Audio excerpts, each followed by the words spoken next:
some of you all think you know what it's like to be a teenage boy. Some of you all were teenage boys. Some of you all foolishly made decisions that you would spend all of your life trying to instruct teenage boys. Now, that was just me. It was none of you all. I chose to make that decision. But one thing that I know when it comes to teenage boys is there is absolutely no place for weakness. You cannot show any weakness at all. If somebody says something to you in the hallway at school, you absolutely have to say something back. If someone blocks your shot as you're going up for a layup on the basketball floor, you absolutely have to block theirs or foul them or say something to them. If somebody's car speeds out of the parking lot, you have to go a little bit faster or maybe a little bit louder out of the parking lot as well. I don't know that that's a thing with girls. It probably is in a different way. But there's no way that you can show any kind of weakness. The Bible says in Matthew chapter 5, verse 5, "Blessed are the meek, for they shall inherit the earth." So what I want us to talk about today is this. And what does it mean? Because we need to know what meekness is. And there's some interpretations here that I think we sometimes get wrong.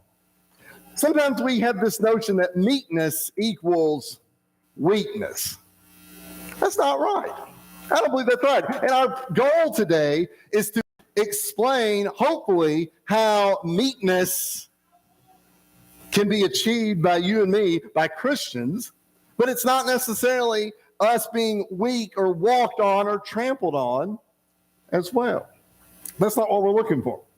Our society doesn't put a whole lot of stature, doesn't put a whole lot of clout on meekness. Meekness is not something that wins elections. Meekness is not something that oftentimes gets jobs. Meekness is something that sometimes people say, it's pretty meek. And we look at that in a negative sense. But Jesus, in his third statement on the Sermon on the Mount, says, "Blessed are the meek, for," not just blessed are the meek, period, that's it, but rather for they shall inherit the earth. I asked Ben, or I don't know if I asked him, I think I just put it on there and told him he's going to sing it, but the song, "Jesus, Meek and Gentle," right? I don't know if there's other songs in the Bible or in the songbook that reference meekness, but that's one that sort of pops into my head. But Jesus teaches in Matthew chapter 5 that we should be meek and gentle. That song describes Jesus as being meek. It seems rather presumptuous of us to say there's no place in life for meekness. Because in a sense, we're saying, I don't want to be like Jesus, and I don't want to do what Jesus has asked me to do. Think about that whenever we consider meekness. But what does meek mean then? Because that's important for us when we examine this. Well, first of all, meek means gentle. That's why we sung that song, Jesus, meek and gentle. Somebody who's gentle. Do you know anybody that's gentle? We all know people that are gentle, maybe multiple people. We might describe ourselves as being gentle, but you may not. Some of us maybe are not that way. But gentle, this notion of gentle, is in some ways, somebody that's gentle, they'd rather suffer injury than inflict it. You probably know people that are like that, right? I'd rather it happen to me than anybody else. And you think, that's crazy. Why would you? But that's a meekness characteristic. Meek isn't weakness, but rather humility. And there's a difference there. And that's a second word, though, that sometimes we don't work well in society. We don't always like this humility. And one thing that kind of bothers me is the false humility. I'm the most humble. Feels like you're kind of defeating. If you're going around telling people how humble you are, I question the humility, right? This sort of defeats what it is. But meekness, let's don't confuse meekness and weakness and humility, because there's a difference in what it is. To be meek is to be gentle, we've addressed that, to be humble, and to be lowly. Nobody here wants to describe themselves as lowly. That's not a word that we would like to put on our I'm a lowly person. Because we look at that word in a negative sense as well. Mom's smiling because when I was little, the little book that we used to love to read was he was a little worm, lowly worm. All right. And when you look at a worm, how many of you have ever killed a worm? You may have killed one today. I don't know. But you see, if it rains, there's about 3 worms that are always find their way up to right near my garage door. And the last time it rained good, it was about this long. He's almost a snake. But the lowly worm, right? He crawls around on his belly there at the bottom. But the little stories were about that he was built up, that he was way more than that. But he was not presumptuous. He was lowly. Someone who's meek, someone who is gentle, humble, and lowly. Instead of promoting ourselves over others, instead of saying, look what I am, look what I do, look what I can be, we'll let God direct those paths forward. Do we struggle with that as well? Sometimes we struggle with doing what God would want us to do, because God's ways are different from our ways. But if we're not careful, we really like this notion of, I know what's best. I know how to do. Get a lot of I in there, right?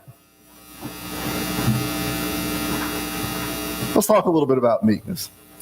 Give me some examples of meekness. Well, let's look at 2. We're going to look at Moses and Job, both in the Old Testament. We talked about Job, or Jameson just read about Job a minute ago, but Moses and Job.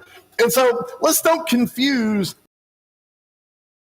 meekness with weakness. In the story that we're chapter 32 and read the whole thing, but verses 9 is what I want to look at real quick. This is when Moses has been up on the mountain. He's been given the law. And do you remember what the people did when Moses was up on the mountain? While he was away, they built a golden calf, right? And so when Moses comes down, starting in verse 19, Exodus 32, so it was, as soon as he came to the camp, that he saw the calf and the dancing. So Moses' anger became hot, and he cast the tablets out of his hands and broke them at the foot of the mountain. Then he took the calf which they had made, burned it in the fire, and ground it to powder, and he scattered it on the water and made the children of Israel drink of it. That doesn't sound timid to me.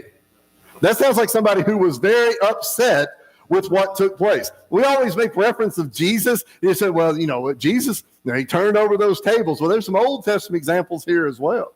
Moses was very unhappy with what the people had done. Now, at what point in that reading does Moses sin? He doesn't, right? But he showed some righteous anger in what took place, because he's up here getting the law that he's going to bring down, and it's going to be for the children of Israel. And we're starting there already. He's been gone, he hadn't been gone 10 minutes is the way we would describe that, right? And they're already building this calf. So it doesn't have to be timid or weak when we think about meekness. But let's look at that story of Job there. Job, of course, righteous man, wealthy man. But Satan says to God, he thinks that Job was only righteous because the Lord's protecting him. Job's living the good life. Everything in Job's life is great. Everything is working. No wonder he's happy. We've known people like that, right? The staunchest Christians when everything goes good. But the minute it goes wrong, what sometimes happens? Change their ways, right? God, why did this happen? So Satan says to God, he said, the only reason he's like this is because you're protecting him. You are taking care of him. So then we know the story, what Jameson read there just a moment ago. The Lord permits Satan to test Job's faith. And you remember what happened? Job's sons and his daughters killed. His flocks and herds are stolen. His servants were killed. Basically, everything that could go wrong goes wrong for Job. Now, this story can be related to us. How many of you have ever heard the saying, when it rains, it pours? Very rarely does one bad thing happen, right? Usually it's about 2 or 3 things that all happen in a row. One bad thing, we can fix that, but it's like, man, this happens, and then this happens, and it kind of piles up. Well, that's what we see here in the story of Job. It all sort of piles up. And so when Job receives the news of his family, the losses, the death, all of this, he tears his robe, he shaves his head, and he worships God. God allowed Satan to take everything from him except for his life. The people around Job looked at Job and said, this situation is terrible. His wife said that he should do what? He should curse God. But the Bible says there that even though clearly, and throughout the book of Job, you can read this, clearly Job was confused. Job didn't understand why this happened. Job's very frustrated, but at no point does Job sin. There was some meekness shown right there. I don't really understand why this is happening. I really wish it wasn't happening, but it is. I'm going to have to make my way through it. That's me paraphrasing what I see with Job. Sometimes we can't explain, we can't understand why those sort of things happen. Do we ever get frustrated with things that happen in life? Absolutely. Do we ever get confused? Do we ever question, why is this happening? You're only human if you do. Job did the same thing. But at what point do we go from, I don't get this, why is this happening, to, God, why did you do this to me? That's a step too far, right? We talk all the time about Satan being in control of the world. He's in control of Job right there. But Job showed some meekness in what happened. You ever think about the good life? You ever heard the word, the good life? He's living the good life, right? We've retired. We're living the good life. Lots of y'all living the good life right now, I can say. Some of y'all living too good. I'm just kidding. Some of us ain't quite got to that good life just yet. We'll get there, right? Job possessed the good life, right? I mean, when we read the book of Job, who had it better than Job in those first few verses? I mean, it would be a description of, what would I like to have? I mean, I got good kids, healthy kids. I got land, and I got property, and I got livestock. Everything seems to be going good. I feel like I'm making plenty of money. All the ways that we would describe the good life. But even when the good life stopped being good, Job doesn't blame God. So the question is, who possesses the good life today? Just throwing this out there real quick. Who possesses the good life? Well, is it the world focused on gathering all of those things? Well, maybe we look out there and we say, look what he's got. Look what she's got. Look what they're doing. Look where they went. Look what I don't have, right? Will and I talked in class about treasures, laying up our treasures in heaven, right? In the Bible, later on in this same Sermon on the Mount, Matthew chapter 6, Jesus talks about how that we these things up, moth and rust get them, right? And the thief breaks in and takes them. All these things that we think make up the good life are gone. Because when we think about the good life, we take the word good off and just think about what our life is. Because we read in James that life's but a vapor, right? People fight over them, we'll share them, or maybe there's. But that good life exists for Christians, that we're not going to focus ourselves, we're not going to worry ourselves with getting all this stuff and having all these things and fretting about what we have and what we need and what we're not going to worry about that. Instead, we're going to show a little meekness, a little humility, a little gentleness, and say, I don't want my life to be consumed with making everything about me. That's where we see with Job right there. Christians have a good life. A couple of verses right now. Here's why. Ecclesiastes chapter 12 and verse 13. You can turn, but you all already know what it says. Let us hear the conclusion. Fear God and keep his commandments. And then the second part says, for that's man's all. For that's not for that's man's half, for that's man's quarter. It says for that's man's all. To fear God and keep his commandments. Don't fret about, don't deal with other things. Fear God and keep his commandments. John chapter 10 and verse 10, the thief doesn't come except to steal and to kill and destroy. Jesus said, I have come that they may have life. And he says what? They may have it more abundantly. Life abundantly. Who has the good life? People that are Christians. The people that are connected to Christ. The people that have accepted what Jesus came and taught and said, I want to be part of that. So Christian meekness for a second. Does this mean then that Christians have to be meek? Is there no place for boldness in Christianity? Well, sometimes I think we misinterpret, again, this notion of meekness. Because there's biblical examples of boldness throughout the Bible. I want to look at 3 right now. Turn to Acts chapter 4. You're going to see it here in a second. There's 2 verses there within. And when we talk about the book of Acts, this is where the apostles, Jesus' apostles, go out into all the world. That's what Matthew ends up with. Matthew and Mark, Luke and John with this great commission to go out and teach. And Acts is really the start of that kind of teaching. Acts chapter 4 and verse 29.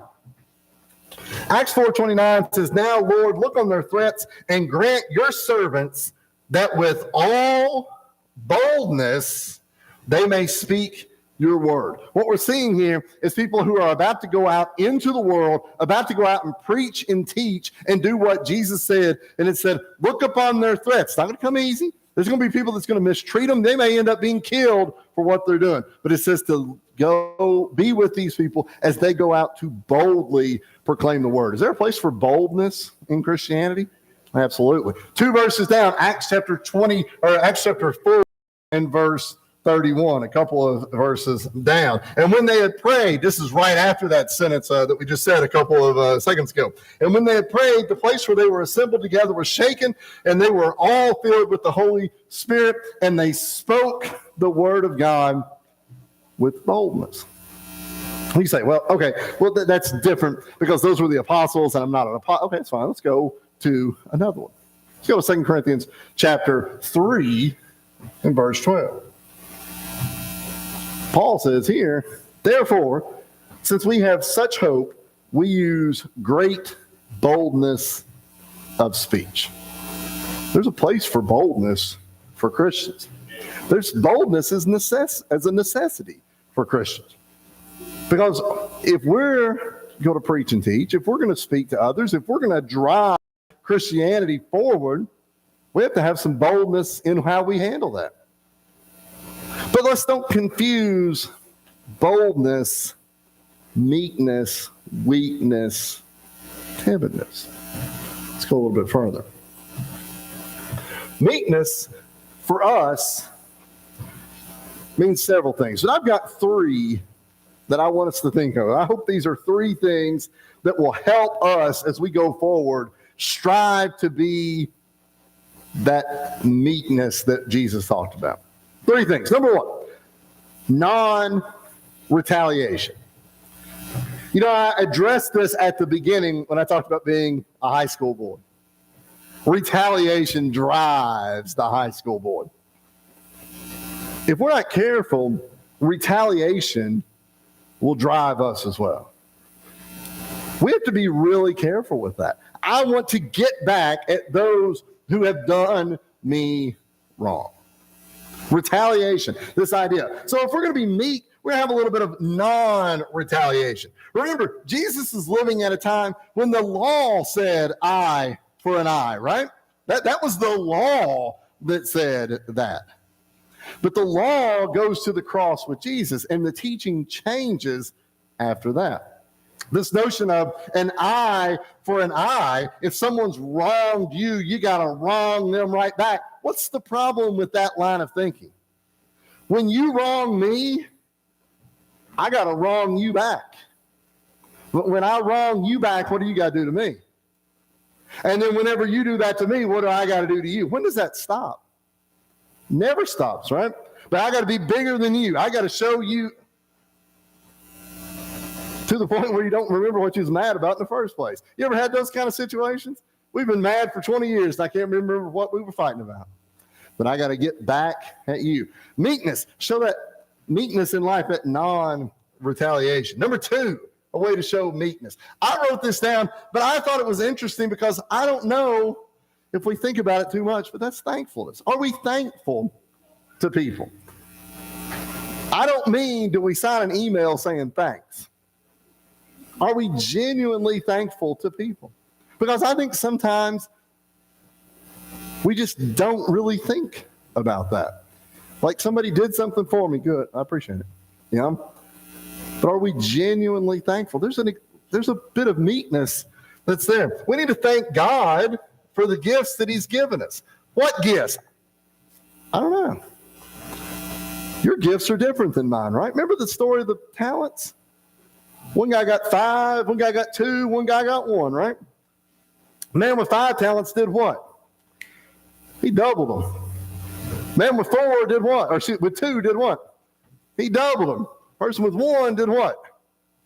Took it and buried it. Hit it in the ground. He wasted the gift that he had. Well, the guy with 5 had more than the guy with 1, but could the guy with 1 have been helpful? I don't know what gifts you have. Some of us have different gifts. Some of you have tasks and talents that are far greater than anything that I can do. I'm a little envious of you, just to be honest with you, some of the things that you have that I can't do. But what if you take those talents and you shove them in the ground? How are you helping the church? You're not. How are you thanking God? Thank you for this gift. I'll throw it away. You ever got a gift for Christmas that you didn't want? You don't have to answer it out loud. Don't look at anybody for sure. Don't do that. You ever got that gift that you just didn't really want? And you take it and you put it in the closet and, 20 years later when you move, I kind of remember that. Now, imagine the gifts that God has given us and taking them and shoving them in the corner of the closet. And don't ever let me see them again. Meekness, humility, is showing thankfulness for what we have. Too often we want more. Let's be happy with what we've got and strive to use what we've got to be better than we've been. Number 3, joy. You know the song, the little kid song? I don't know, maybe it's an adult song. I got the joy, joy, joy, joy down in my heart. Where? Down in, Do we have that joy there? I hope so. Because no matter how difficult life appears, and it's going to be difficult. Some of y'all are going through times right now that would be described as quite difficult. Some of you have previously went through times that would be described as quite difficult. Some of us don't know it yet, but we're about to go through some times that are going to be quite difficult. That happens. But no matter how difficult it is, a meek person, a person that's showing this meekness that Jesus talks about, will recognize that God is in control. That God is in control. We have to trust that God is going to handle those enemies that we've had to deal with. We have to trust that God can deal with those people that have mistreated us, those problems. We got to exercise the gratitude, the joy. Right? Let God deal with the retaliation. Let God deal with all of that other stuff. Let us show that meekness and gentleness. Let us be thankful. Let us have joy for what we have. Last one.